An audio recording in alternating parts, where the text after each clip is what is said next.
warahmatullahi wabarakatuh. Halo semuanya, kami dari kelompok 6 akan melakukan wawancara di Museum Kebangkitan Nasional dalam rangka observasi UAS mata kuliah Filsafat Ilmu Pendidikan.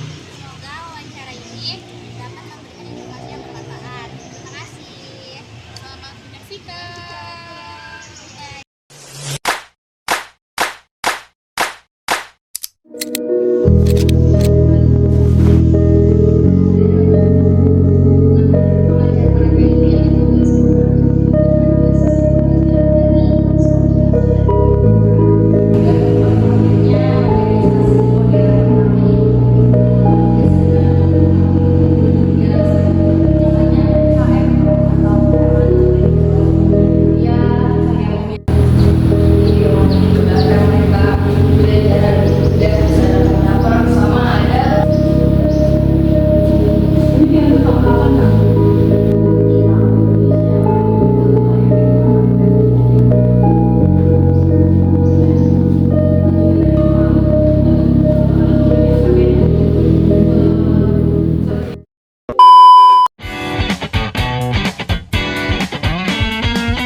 Iya sih, kalau jadi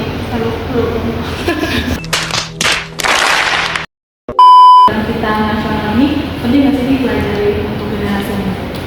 Jawabannya pasti penting ya. Pertama, sekolah ini, Kebangkitan Nasional ini, gedung Kebangkitan Nasional ini sebenarnya ingin ngasih pesan ke generasi muda, terutama bahwa usia-usia mereka ini adalah usia-usia yang kayaknya banyak bisa melakukan hal produktif. Pertama contohnya adalah murid-murid Isofi atau pelajar-pelajar Isofi itu masuk di usia 12 tahun. Jadi mereka yang sekolah ini tuh usianya 12 tahun sampai 20 tahun. Jadi mereka setelah lulus SD masuk sekolah ini, habis itu belajar jadi dokter. Selain belajar dokter, mereka buat organisasi dulu, organisasi yang pengaruhnya cukup besar gitu. Sampai akhirnya mulai lahir organisasi-organisasi lain dari Kordarmo, Java, Sumatera, sampai akhirnya terbentuk sepak pemuda gitu. Jadi sebenarnya pesan yang pengen dikasih ke museum tuh dekat banget sih buat generasi muda, kayaknya harus bangkit ya, harus semangat gitu. Kayak agak malu juga sih ngelihat Raden Sutomo, Raden Angka, Dokter Gunawan, Raden Gunawan segala macam.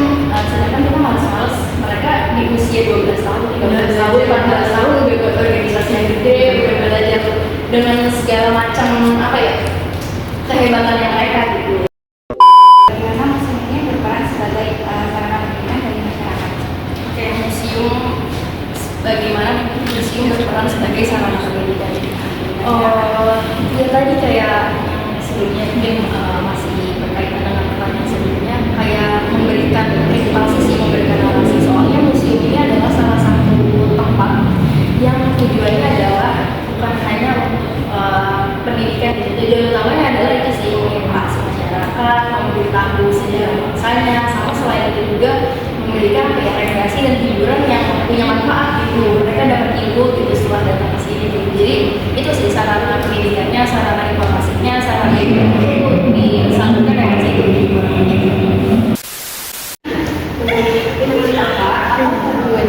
Apa hubungan antara sejarah perjuangan bangsa dengan pendidikan saat ini?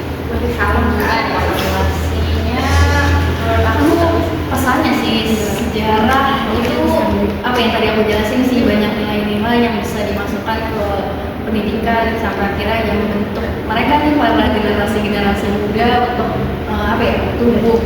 tumbuh dengan pemikiran yang baik gitu, terus tahu dengan sejarah bangsa mereka, banyak nilai-nilai yang bisa mereka refleksikan sih untuk mereka yang di masa yang akan datang. Apakah pembelajaran sejarah di museum lebih efektif dibandingkan hanya belajar di kelas?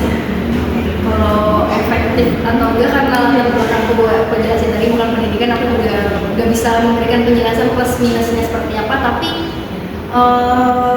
kalau menurutku belajar di museum juga jauh lebih menyenangkan gitu. Maksudnya orang-orang nggak terpaku di dalam ruang kelas terus ngeliat materi yang teori yang kayaknya bosan banget nih. Sedangkan kalau misalnya mereka belajar di tempat-tempat kayak gini, malah mereka rasanya di jalan-jalan, terus mereka juga ada kayak ada pesannya, ada alatnya, terus kayak apa ya, jadi kegambar gitu, oh dulu kehidupannya kayak gini.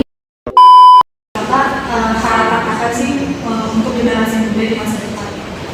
Harapannya untuk mereka yang masa depan sebenarnya pesannya kan oke sebenarnya pesannya tuh balik lagi sih, itu poinnya kurang lebih kenal sejarah bangsa mereka, terus nggak malas pesannya orang-orang generasi sekarang terus itu adalah ada bisa dari sekedar HP, dari sekedar tablet yang kurang pakai kertas juga aja gitu, banyak hal